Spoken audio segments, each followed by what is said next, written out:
Officer Barbrady and his new partner Lenny patrolled the city streets. Now Barbrady, frustrated with all the department's changes, complained about the new leadership. "Man, can you believe that they put somebody like that in charge?" Barbrady griped. "The department's going down the hill." Lenny, feeling uneasy, suggested giving the new captain a chance. Now Barbrady dismissed him, saying, "You're too naive, you can't trust them." When they spotted a black sedan driven by a sharply dressed black man, Barbrady decided to pull him over despite no apparent reason. "That car's probably stolen," he said, activating the patrol car's lights. Lenny voiced concern, but Barbrady proceeded with a routine check. The sedan pulled over smoothly, but Lenny saw the driver tense up as Barbrady approached. "Sir, this doesn't seem right," Lenny whispered. Barbrady ignored him, strutting to the sedan with a smug grin. The driver, DeAndre Johnson, lowered the window and asked calmly, "Is there a problem, officers?"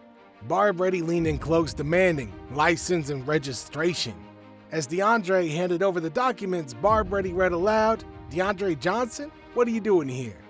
"I'm heading to a meeting," DeAndre said calmly. "Is there a reason you stopped me?" Barbrady's tone turned cold. "We're asking the questions. Step out of the vehicle." DeAndre hesitated, glancing at Lenny, who looked away, feeling uneasy. DeAndre stepped out, the air tense. As Barbrady began his aggressive questioning, Lenny felt helpless, sensing that things were going wrong. Barbrady circled DeAndre's car, eyeing it suspiciously. "Nice car, Mr. Johnson. How could someone like you afford this?"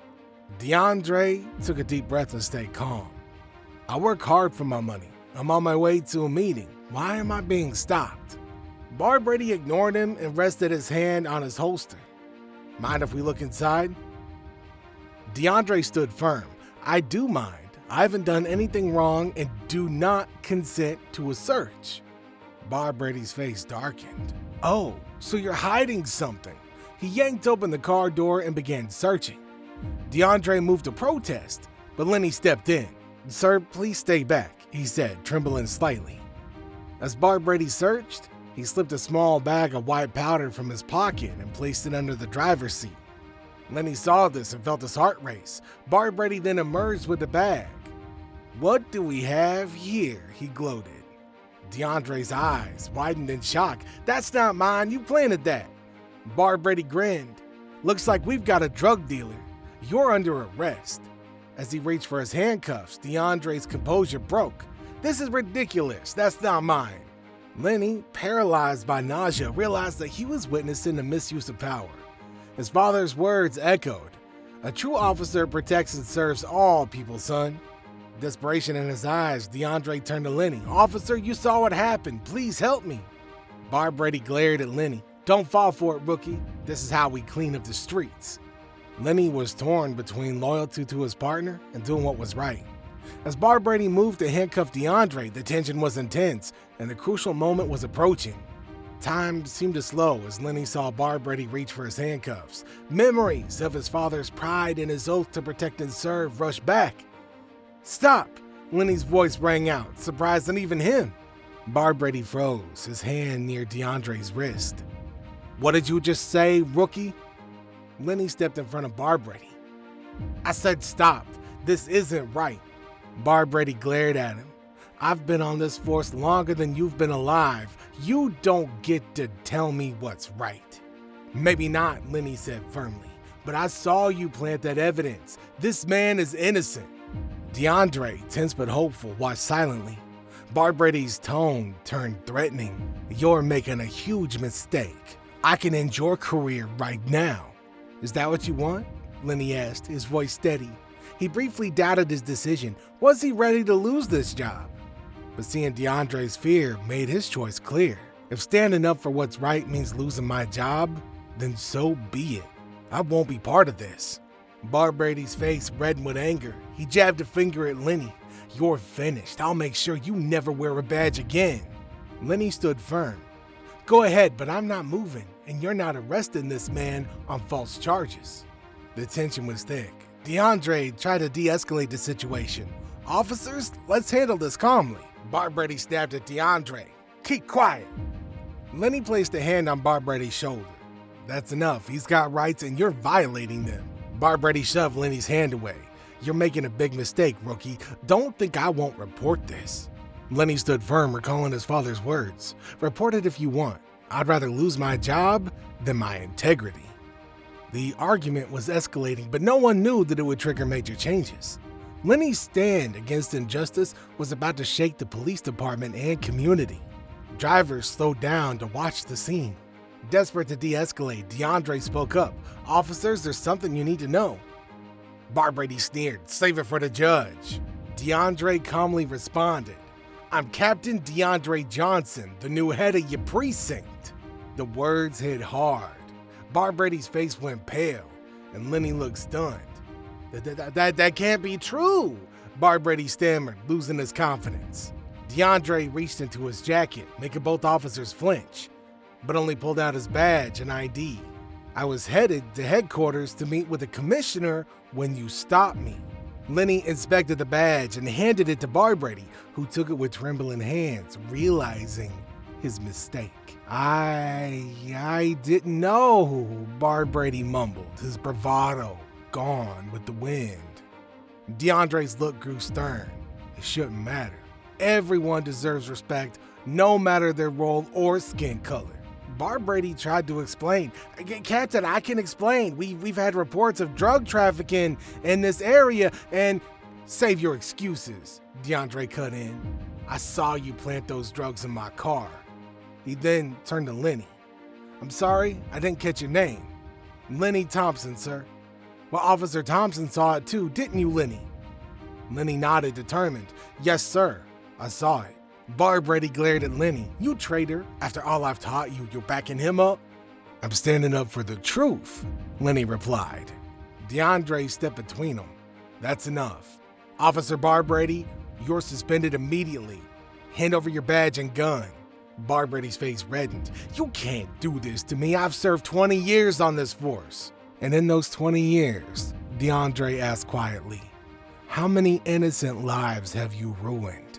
How many people have suffered because of your bias? Barbrady's shoulders sagged as he faced the reality of his actions. DeAndre called for backup while a small crowd gathered, recording the scene. The story of a corrupt officer caught in the act was about to make headlines. Feeling stricken, Lenny said, Sir, I'm sorry I didn't speak up sooner. DeAndre put a reassuring hand on Lenny's shoulder. You did the right thing when it mattered. That's what counts. As they waited for backup, it was clear that this was just the start of a bigger issue. Revealing Captain Johnson's identity had set up a major confrontation about racism and corruption in the department. The scene drew more attention as the crowd grew, with phones recording every moment. What began as a quiet street was now a focal point for the city's attention. Isn't that the new police captain? Somebody whispered in the crowd. The news spread quickly, and people began cheering for DeAndre and Lenny while shouting at Barbrady. Justice for Captain Johnson! Arrest the corrupt cop! We're with you, Captain! The crowd's energy surged, and Barbrady, looking frightened and angry, realized that he was outnumbered. Amid all the chaos, a clear voice cut through the noise. Dad! DeAndre turned and saw his 10-year-old son Marcus in the backseat of his car, watching with fear and confusion. DeAndre's heart sank. He forgot Marcus was there, trying to stay calm. He called out, It's okay, Marcus. Everything will be fine. Just stay in the car. Marcus nodded and kept on watching Barbrady, who was retreating as the crowd grew more hostile. And Lenny moved to shield Marcus from Barbrady, sensing the danger. Local news vans arrived and reporters started pushing through, shouting questions. Captain Johnson, what's happening? Officer, are you being wrongfully arrested? Is this racial profiling? DeAndre raised his hands, trying to calm the crowd. Please step back. This is an active police matter. We will address questions later. The crowd, fueled by years of frustration, began sharing their own stories of mistreatment, making the situation more intense. Barbrady panicked, tried to defend himself. This is a misunderstanding. I was just trying to do my job. His cries only angered the crowd more, with chants of no justice, no peace growing louder. Now Lenny called for backup on his radio. Dispatch, we need crowd control here. It's tense but non-violent. DeAndre, feeling the weight of his roles as a father, captain, and advocate for justice, took a deep breath. He knew his actions would affect the community's trust and his leadership moving forward. As sirens approached, DeAndre and Lenny worked to manage the scene. Lenny waved down the incoming patrol cars, trying to direct them through all the chaos. When Sergeant Rodriguez arrived, he immediately felt the tension. He saw a panicked officer, a defiant DeAndre, and an anxious Lenny. "What's going on here?" Rodriguez demanded, trying to regain control. Lenny stepped forward. "Sergeant, Officer Barbrady tried to plant drugs in Captain Johnson's car. He's new head of our precinct." Rodriguez's confusion turned to shock. "Wait, Barbrady stopped our new captain?" As tension grew, Barbrady panicked as his career unraveled, desperately lunged for the planted drugs. "He's destroying the evidence!" somebody shouted, drawing attention to Barbrady's sudden move. But DeAndre acted fast, tackling Barbrady and pinning him to the ground. The crowd on the edge of chaos fell silent as DeAndre calmly said, "Officer Barbrady, you're under arrest. You have the right to remain silent." The crowd erupted in cheers as Sergeant Rodriguez took charge, with Lenny stepping in to help. Handcuffed and being led to the patrol car, Barbrady shouted, "This is a setup. You can't do this. I have rights." DeAndre, remaining composed, turned and addressed the crowd. "Please stay calm. The situation is under control. There will be a full investigation and justice will be served." As the tension eased, officers began dispersing the crowd while news cameras captured the whole thing. Lenny, still shaken, approached DeAndre. "Captain Johnson, I'm ready to provide a full statement about everything I witnessed today." DeAndre looked at Lenny with deep respect. "Thank you, Officer Thompson. Your integrity is what this department needs." With the situation under control, DeAndre hurried to his car, opening the back door urgently. "Marcus," he asked gently, "you okay?" Marcus, worried, asked, "Dad, what's gonna happen now?" DeAndre hugged him tightly. "We'll fix this. This is why my job is so important." As DeAndre comforted his son, Sergeant Rodriguez approached. "Captain, the press wants a statement, and the commissioner's on his way." DeAndre knew the arrest of Barbrady was just the first step in addressing the department's deep-rooted issues. Glancing at Lenny, his son in the crowd, he stood tall. The road ahead would be tough, but there was hope for real change. Reinforcements had arrived, not just in officers, but in a community ready to fight for justice. The real work was about to begin. As the scene calmed, Commissioner Holt arrived, stepping out of a police car with a concerned and frustrated expression. "Captain Johnson," he called out, approaching briskly. "What happened here?" DeAndre met Holt's gaze. "Commissioner, Officer Barbrady made an illegal stop and tried to plant evidence." Holt's eyes widened. "These are some serious accusations. Do you have proof?" Lenny stepped forward. "I do, sir. I saw Barbrady put drugs in Captain Johnson's car." Holt glanced between DeAndre, Lenny, and the visibly shaken Barbrady. "This is a disaster," he muttered, then ordered, "I need statements from everyone and get those news cameras out of here." The damage was done. The story was quickly spreading on social media, with people filming as Barbrady was led to face the commissioner. "This is a mistake," Barbrady shouted, losing control. "You can't believe this rookie and someone claiming to be a captain." DeAndre stepped forward, his badge glinting. "I'm Captain DeAndre Johnson. Officer Barbrady illegally stopped me and tried to frame me for drug possession." The crowd, energized by the scene, erupted with shouts of "justice" and "lock him up." Commissioner Holt raised his hands for order. "We will follow proper procedures," Holt said firmly. "Officer Barbrady is suspended while we investigate. Captain Johnson, I expect a full report by tomorrow morning." Barbrady scowled. "So this is how you repay me, Holt? After all these years, sometimes you have to bend the rules to get results." The crowd fell silent, shocked by his admission. DeAndre stepped closer to Barbrady and said, "The rules aren't meant to be bent. They protect everyone, officers included. Your actions have broken the law and damaged trust." Encouraged, Lenny said, "Sir, I'm ready to give a full statement about today's events and other incidents involving Officer Barbrady." Barbrady lunged at Lenny, red-faced with fury. "You little rat, I'll make you pay." Officers quickly restrained him as he continued shouting threats.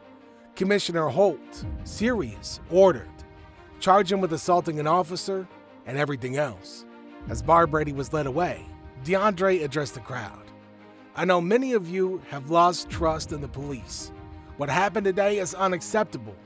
Under my leadership, we will tackle corruption, address racial bias, and rebuild trust. The crowd's anger slowly faded into hesitant applause. The scene began to clear, and DeAndre exchanged a look with Lenny, who felt more confident. Though the path ahead was tough, today showed the change was possible. The real work of reforming the department and rebuilding trust was just beginning. In the following days, Barb Brady's actions reverberated through the police department and the community. Stripped of his badge and gun, Barb Brady sat in a holding cell, a far cry from his former arrogance. His court appearance made a media spectacle, with protesters demanding justice. Inside, the evidence piled up and Barb Brady's confidence waned. The courtroom was tense as Lenny testified, exposing the attempted frame-up.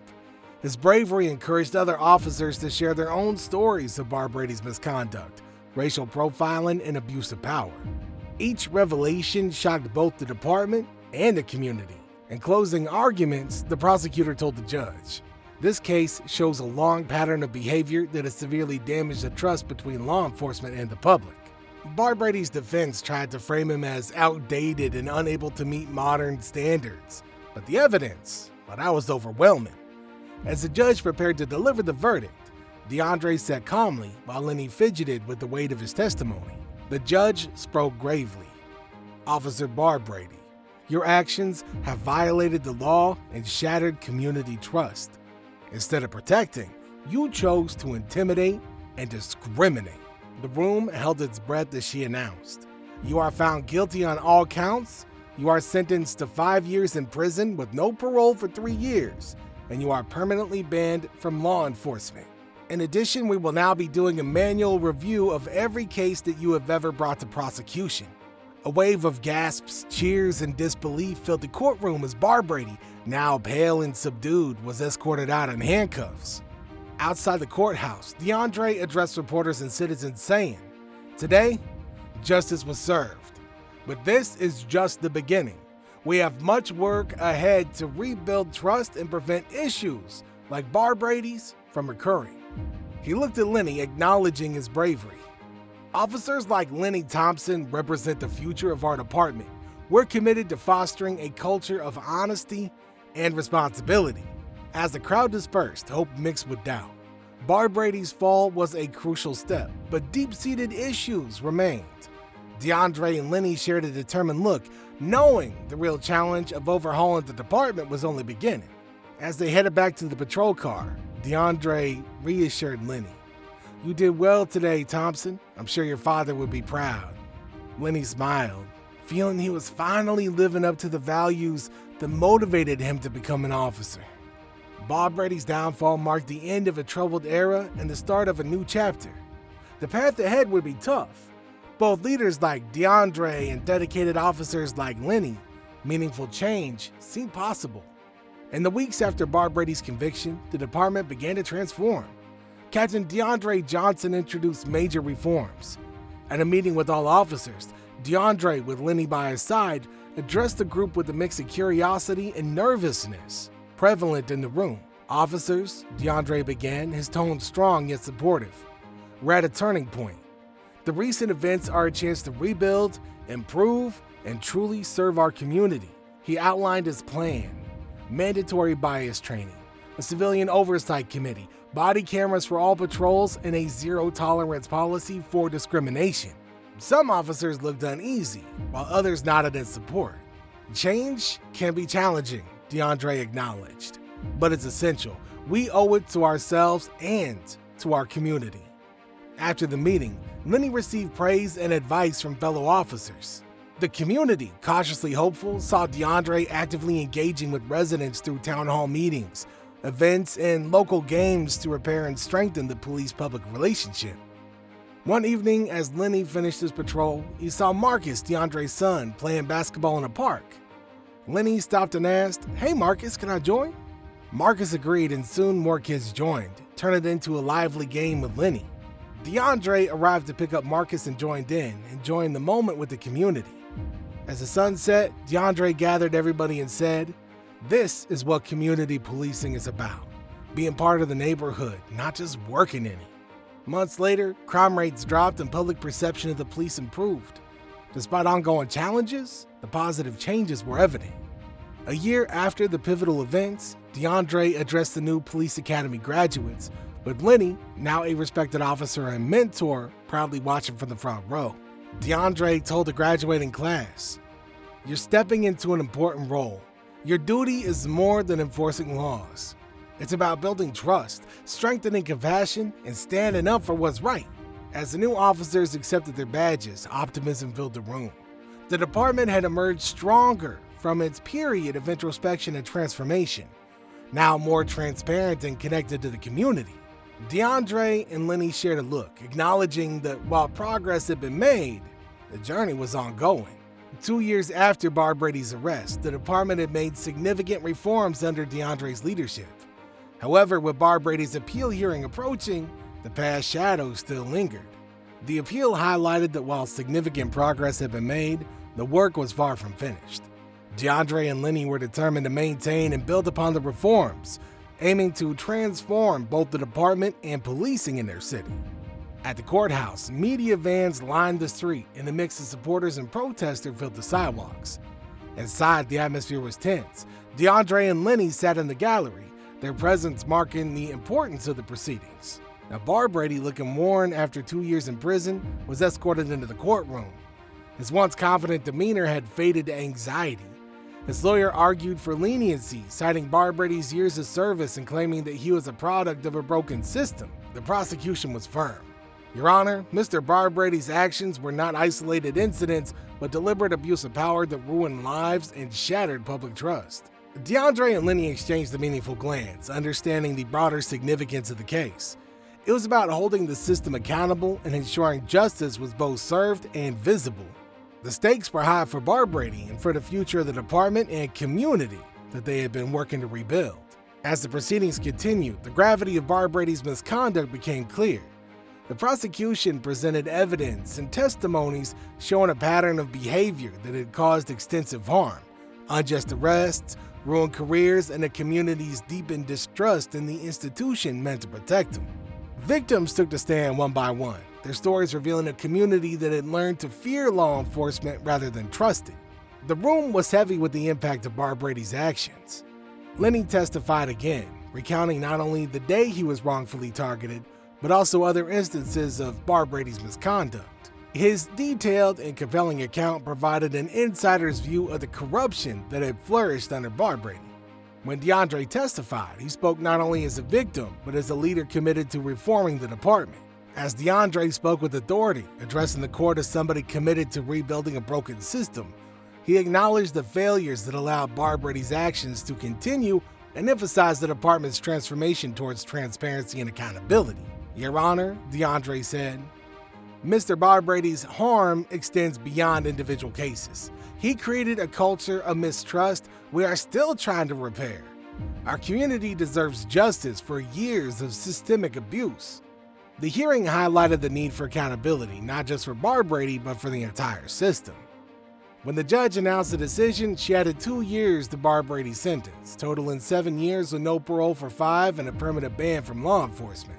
A murmur of shock swept through the courtroom as Barb Brady, now defeated, slumped in his chair. Outside, DeAndre addressed the crowd once more. "Justice was served today, not just for me, but for everyone who suffered from abuse of power. Our work isn't done. We must remain vigilant, accountable, and committed to a system that serves all." As the crowd dispersed, Lenny asked DeAndre if this would make a real difference. DeAndre replied, "It's a start. Real change comes from our daily actions and interactions with the community." They headed to their patrol car, ready to continue their work towards a fairer system. With each step, they moved closer to a future of justice and hope for all.